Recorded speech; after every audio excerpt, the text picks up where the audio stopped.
Senhor, tudo é possível, creio,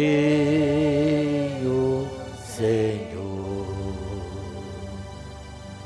Porém, se andarmos na luz, como Ele na luz está, temos comunhão um com os outros, e o sangue de Jesus Cristo, seu Filho, nos purifica de todo pecado. Obrigado, Pai, por esta noite, obrigado por esse momento de culto, que possamos retornar aos nossos lares, consciente de que o Senhor é o Salvador por excelência, e que seu sangue nos garante não somente a vitória, mas a salvação de nossas almas. No nome de Jesus é a nossa petição. Obrigado, amados. Estivemos estudando hoje, melhor dizendo, durante a semana, a mensagem acusação, uma mensagem muito maravilhosa, pregada logo após a pregação, a revelação dos selos, veio a mensagem acusação. E nesta mensagem o profeta está falando da maneira como as denominações no dia de hoje estão crucificando a Cristo. Cristo, uma vez mais, está sendo crucificado nos púlpitos das denominações, dos sistemas organizados. E, oxalá, que não encontremos algum tabernáculo também crucificando o Senhor. Eu mencionei pela manhã e menciono agora que nas páginas 16 e 17 e nos parágrafos 98, 99 ao 108, nesses 10 parágrafos, o profeta de Deus menciona por 18 vezes o valor e a importância do sangue de Jesus Cristo derramado na cruz do Calvário. Como disse Paulo aos Colossenses, capítulo 2, verso 14. A cédula que era contra nós, nas suas ordenanças, que de alguma maneira nos era contrária, ele tirou do meio de nós e cravou na cruz. E Paulo diz de pelo sangue da cruz nós temos paz. É impossível um pregador do Evangelho pregar o Evangelho sem falar em Abraão, sem falar em Adão, consequentemente sem mencionar as palavras de Moisés, sem citar Davi, sem citar Paulo e sem deixar de estar embasado nas palavras sacrossantas do Senhor Jesus Cristo. Quando eu falava sobre isso e desejei falar, eu me transportei para esse compêndio escrito por um amigo, um trabalho que você deveria conhecer, intitulado Exclamação, e no capítulo de número 20 desse livro, que é altamente conhecido no Brasil, na página 133, sobre o tema Sangue Remidor.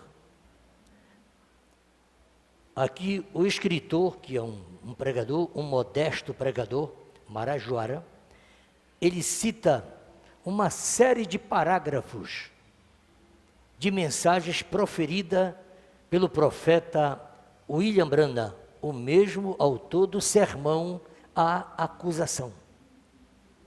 E esses parágrafos eu gostaria de mencionar para vocês 2 ou 3 que lhes ajudarão muito. O escritor começa falando: o sangue de Cristo é para sempre o único meio correto para um relacionamento com Deus. E a fé no sangue de Cristo infunde vida divina para o triunfo sobre o pecado. Ele fala embasado nas palavras de Paulo em Romanos, capítulo 3, verso 25, e capítulo 5, verso 9.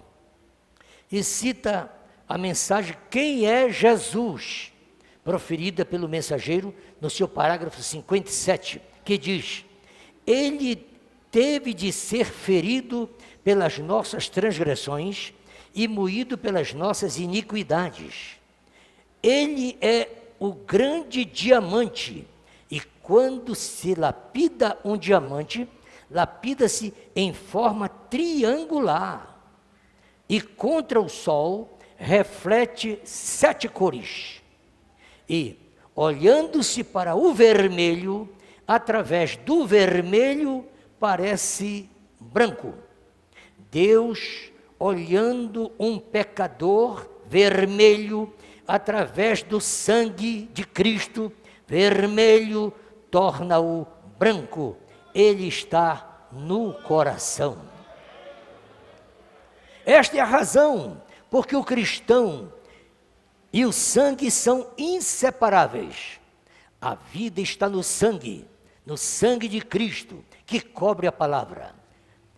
E a vida no sangue é a religião de Deus. E a vida no sangue é o que traz os resultados. Levítico 17:11. É a palavra de Deus que tem que fazer isto. E a palavra é o sangue, o sacrifício de Cristo. Aqui o mensageiro está entrando já na revelação do que é sangue, o que é palavra e o que é Espírito Santo. Na mensagem 5 identificações, parágrafo 134 ao 136 e o parágrafo 175, diz o profeta: Como posso ser um pecador quando há uma expiação sobre o altar por mim? Eu não posso ser um pecador, uma vez que estou justificado, e ele me admitiu no seu corpo. Estamos mortos em Cristo, batizado pelo Espírito Santo em seu corpo místico, que é a igreja, e há uma expiação do sangue do Filho de Deus, que se encontra ali, todas as horas do dia, por nós. Certamente, se eu encontrar o profeta dizendo, Jesus enviou à igreja o seu Espírito, que está conosco, o Espírito Santo, que é Cristo, mas o corpo de Deus, Jesus, está no trono do Pai, sangrando por nós. Aqui entra a profunda revelação do que é a terceira etapa. A terceira etapa é Cristo na igreja, esperança da glória, e Jesus, o corpo, que teve aquele ministério profético aqui na terra de 3 anos e 6 meses, está literalmente, grave a palavra, literalmente no trono do Pai. E Jesus descerá do céu literalmente, como subiu, para vir arrebatar a sua igreja. E Cristo, que é o Espírito Santo, que é o sangue, a palavra, hoje aqui, tirará a igreja da terra, levará aos ares, e quando estivermos aqui, neste céu superior, chega Jesus, no seu corpo literal, e haverá o casamento da noiva terreal com o noivo celestial, e dali para frente será implantado o milênio. Por isso que nós não estamos no milênio. O milênio ocorrerá, será a lua de mel da igreja com Cristo. Você deve dizer assim, você devia cobrar ingresso para as pessoas lhe ouvir. Se o senhor fala coisa que os pregadores não falam, a gente vê televisões não falam isso, a gente vai na igreja não falam isso, aqui é tudo de graça. O sangue de Jesus redimiu e redime ainda hoje. Abel era um homem justo. Leia a mensagem, o sinal 358. Abel sendo justo, ele morreu inocentemente porque estava no caminho verdadeiro, sustentando a verdadeira revelação que tinha. Ele chamou: o justo sangue de Abel clama contra Caim, mas o sangue de Jesus Cristo não só clama, ele redime, ele fala melhor, ele esconde vocês da ira de Deus. O sangue de Abel não podia esconder a Caim, mas o sangue de Cristo pode esconder você. E a igreja diz amém. Isso não é uma mera religião. Ele é o parente redentor. Ele derramou seu sangue. Ele o deu livremente para nos redimir. E ele vai até o altar de Deus e espera ali, enquanto ele segura o livro da redenção. E no livro da redenção, ele sabe todos quantos são seus. Essa falsa pregação, que em 63 entrou o último eleito, isso é falsa. O que o irmão Brana disse é que ele viu Jesus com o livro da redenção, e no livro da redenção estava o nome de todos os eleitos de todas as eras. Quizá você não tinha nascido, mas o seu nome já estava lá. Porque ele podia ver o princípio, o fim, desde o princípio. Ele sabia tudo. O mundo poderia ter acabado em 1914, em 1915, 1916, durante a Primeira Guerra. Qualquer estudante sabe disso. Ali acabou o mundo. O mundo acabaria ali, não em 48. Na Segunda Guerra, não. A Segunda Guerra não alcançou o mundo todo, mas a Primeira Guerra alcançou o mundo. E esses vírus que estão soltando agora, lá já existia. Em 1914 já tinha coronavírus matando lá, dizimando. Você diz, e por que não acabou? Como que poderia acabar? E onde eu estaria pregando hoje? Como que poderia ter acabado em 14? Se o homem que veio abrir os selos entrou em cena em 33, você pode aplaudir a Jesus? Como que poderia ter acabado? Você teria que se manifestar aqui e confessar o nome do Senhor e pedir seu batismo em nome de Jesus Cristo. Você não tinha nascido. Esse é um processo de Deus. Agora, Deus sabia que eu e você estaríamos hoje aqui defendendo a sua palavra, crendo no valor do seu sangue. Deus não se surpreende com nada. Deus não está surpreso com coisíssima nenhuma. Ele sabia que tudo seria desse jeito. Por isso nós estamos aqui no caminho certo, provido por Deus. Ele é o parente redentor. E ele é aquele sangue. Ele deu livremente para nos redimir.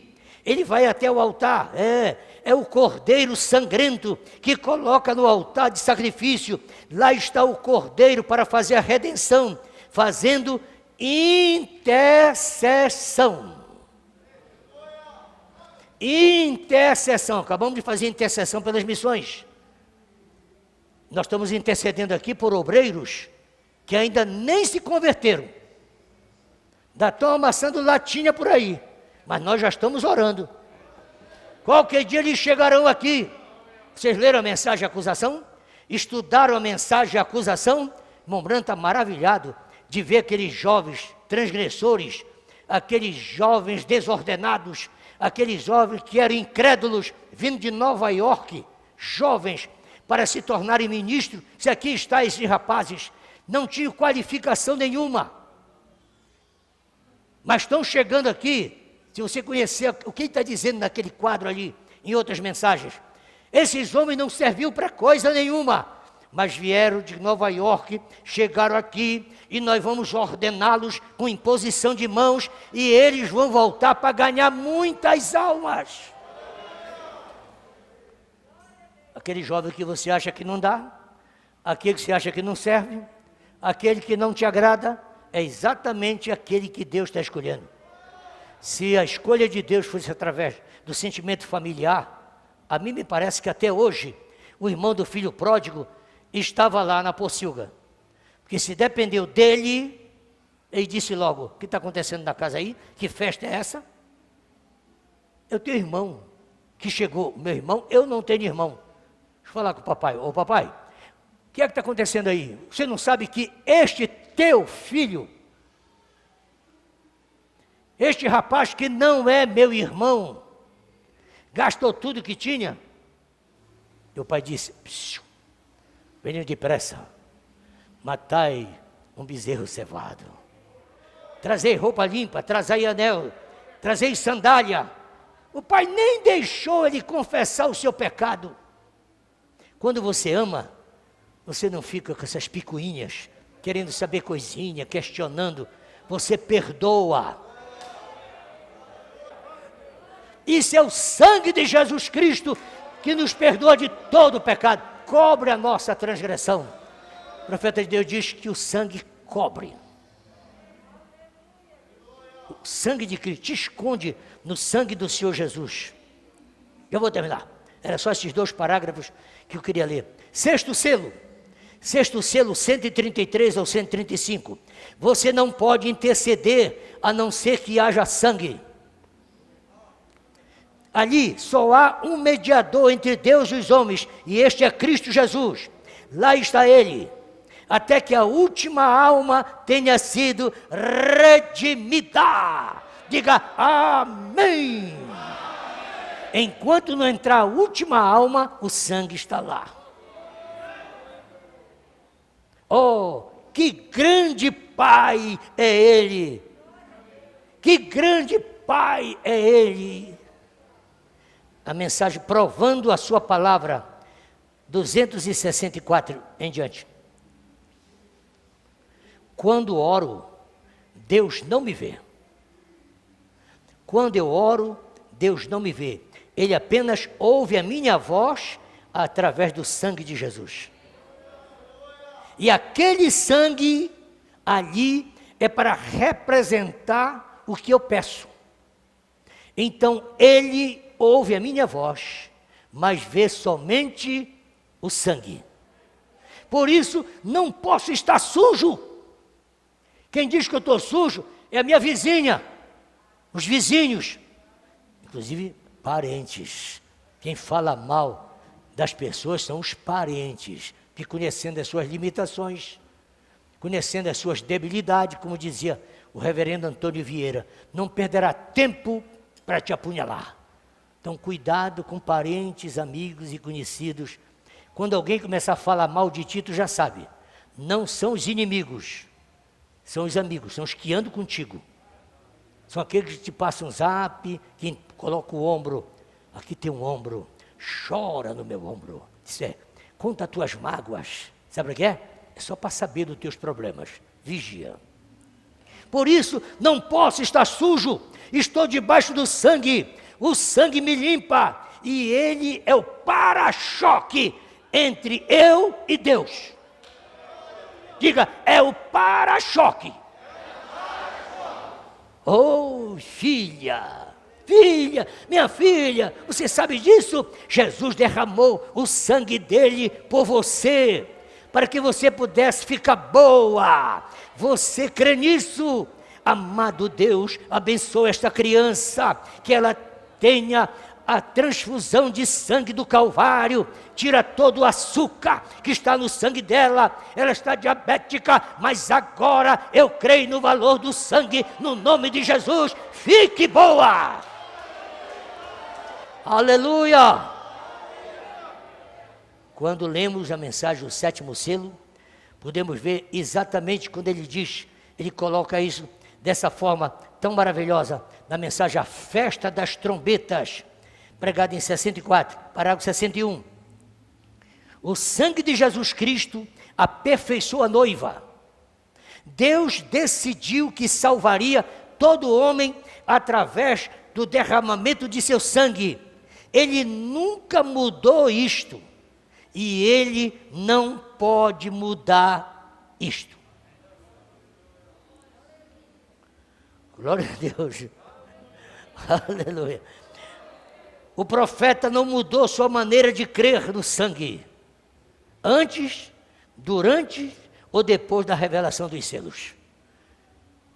Uma das últimas mensagens do Mombrana, pregada no início de dezembro, 22 dias antes dele morrer, ele está dizendo, eu creio no valor do sangue antes de morrer. Não é em 63, 65. E quero dizer que nesta noite, ele está aqui para curar os enfermos. Meu nobre pregador, você dizer que você é pregador da mensagem e que não há mais cura divina, que Jesus não está curando mais, dizer que a graça de Deus encerrou, o profeta diz, quero dizer a vocês, que a graça de Deus está sendo manifestada aqui. Isso não é conversa do irmão Brana, isso são falsos pregadores. Você tem que ficar com aquilo que o profeta diz, sem interpretação nenhuma. Mensagem à brecha, parágrafo 292. Eu creio nesta palavra, onde entre nós e o grande Jeová está o sangue de Jesus. E o sangue fará isso por nós. Creia nisso.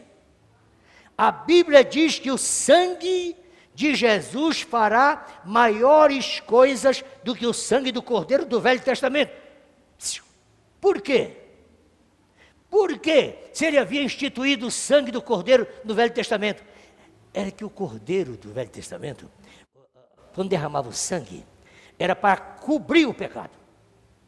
Ele só cobria o pecado.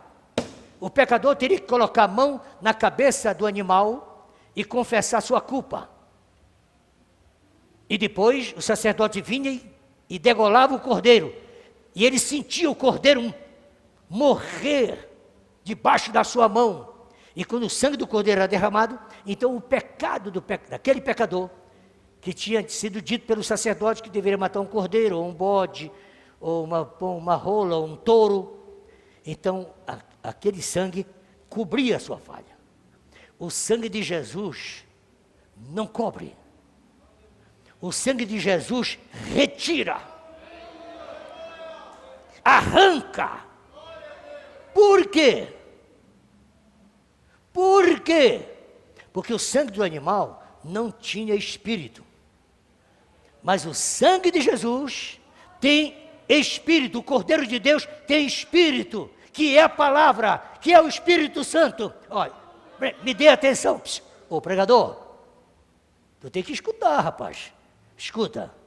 Sangue de Jesus, palavra de Deus e Espírito Santo é um só. É só isso. Agora você tem que assistir a escola dominical, rapaz. Para de pregar, vem para a igreja, assiste a escola, aprende primeiro e depois sai para pregar. O que é o sangue de Jesus? É a palavra de Deus. O que é o livro da vida? A palavra de Deus. O que é a coluna de fogo? A palavra de Deus. Você não vem para a escola, aí não aprende, não sabe e não faz. Você era o verbo se fez carne. O Logo se fez carne, aquele que criou o mundo se fez carne, através do ventre da bendita Virgem Maria, se tornou o corpo de Deus. Aquilo não era o Espírito Santo, era o corpo do Espírito Santo. Por isso, na noite que ele foi preso, às 11 da noite, após a sua prisão no Getsemane, o Espírito Santo se afastou dele. Das 11 da noite até as 3 da tarde, o corpo de Deus chamado Jesus esteve só. Eloi, Eloi, lama sabachthani. Ele apanhou como um homem. Ele foi enxovalhado como homem. Esteve despido, pelado, diante de 600 soldados que o zombavam dele como homem. Queriam que ele profetizasse, ele estava como um homem. Mas quando o colocaram na cruz, se cumpriu o que ele disse: quando eu for levantado da terra, então conhecereis quem eu sou. Todo lutador precisa de estar com o pé na terra. Jesus disse, levanta o meu, tira meu pé, crucifica-me. Então conhecereis quem eu sou.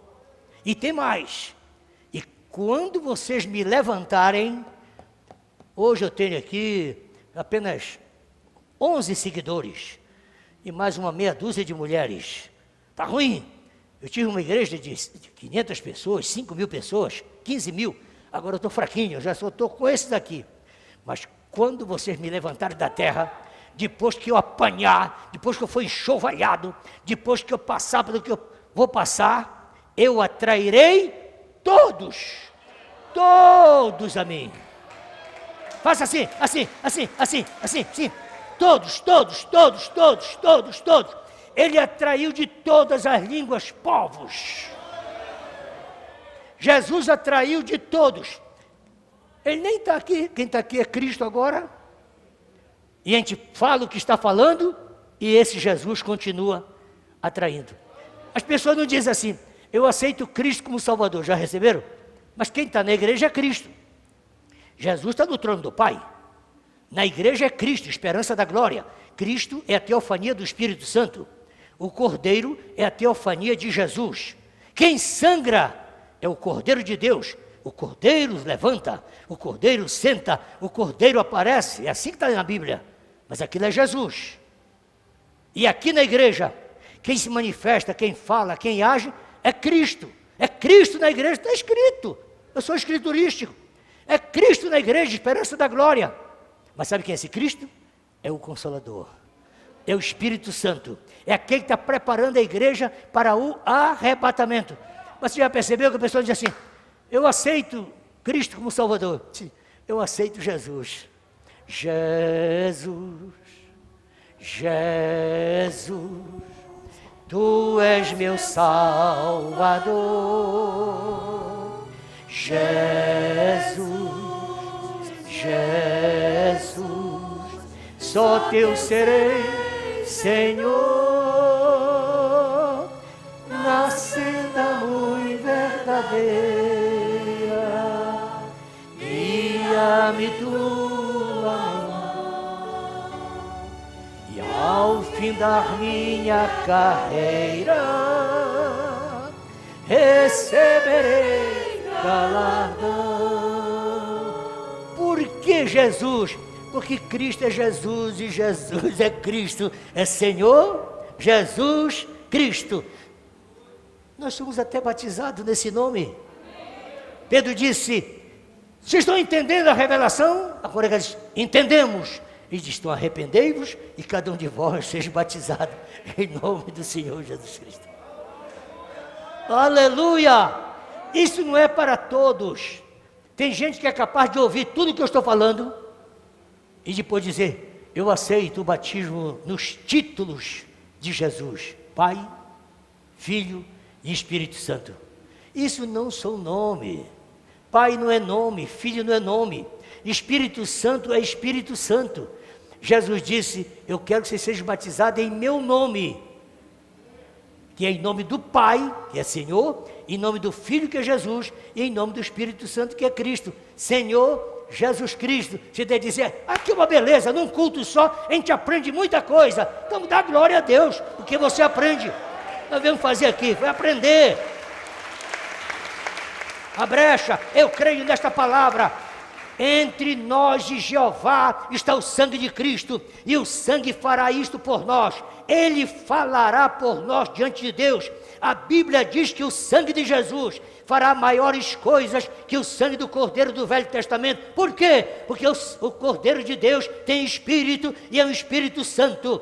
Enquanto clamarmos através do sangue, limpe nossas almas, nossos corações e todos os nossos maus pensamentos, todas as coisas erradas. Sentimos que isso vai se afastando de nós, nós nos tornamos filhos santificados, e sob o sangue nós falamos através do sangue. Mas se você realmente ama o Senhor, você tentará servi-lo com todo o seu coração. Então todos os seus erros, todos os seus pecados, todas as suas falhas ficam escondidas debaixo do sangue de Jesus Cristo. Redenção e remissão, é na página 141. Redenção e remissão. A redenção é a ação ou efeito de redimir. Isso significa resgate, liberação, proteção. Redenção é o auxílio que livra alguém de transe aflitivo. É o que diz Paulo no capítulo 8, verso 23. Não só a criação, mas nós mesmos temos as primícias do Espírito Santo. Também gememos em nós mesmos, aguardando a adoção, a saber, a redenção do nosso corpo. O que ocorre, irmão, é que a nossa alma está redimida, o nosso corpo é que não está redimido. Por isso que você ainda sofre essas tentaçõezinhas, mas isso é bobagem. Isso é bobagem, isso não vai atrapalhar a tua transformação. A fraqueza de Ciclano e de Beltrano não impedirá. Aqueles que morreram não vão ser impedidos. Paulo disse aos Tessalonicenses, nós os vivos não vamos atrapalhar os que morreram, porque os que morreram vão ressuscitar primeiro, e nós os vivos seremos transformados num abrir e fechar de olhos para encontrarmos o Senhor nos ares. Então ninguém vai atrapalhar ninguém. Não acuse ninguém. Quiser se acusar, acuse de si mesmo e de seus pecados. Não ponha a culpa em ninguém, não se preocupe com ninguém. Você não está atrapalhando e nem ninguém está te atrapalhando. Viva a tua vida debaixo do sangue de Jesus Cristo. Creia corretamente. Isso é redenção. E a remissão? A remissão é a ação ou efeito de redimir. Isso significa salvação, purificação, reconciliação e transformação. Então, redenção e remissão. Remissão é tirar do cativeiro, é livrar das penas do inferno. Remissão é esquecer, é justificar, é livrar, é perdoar, é salvar. É a escritura de Colossenses 1,14, em quem temos a redenção pelo seu sangue, a saber, a remissão dos pecados. E findando, as misericórdias do Senhor é a causa de não sermos consumidos, porque as suas misericórdias não têm fim.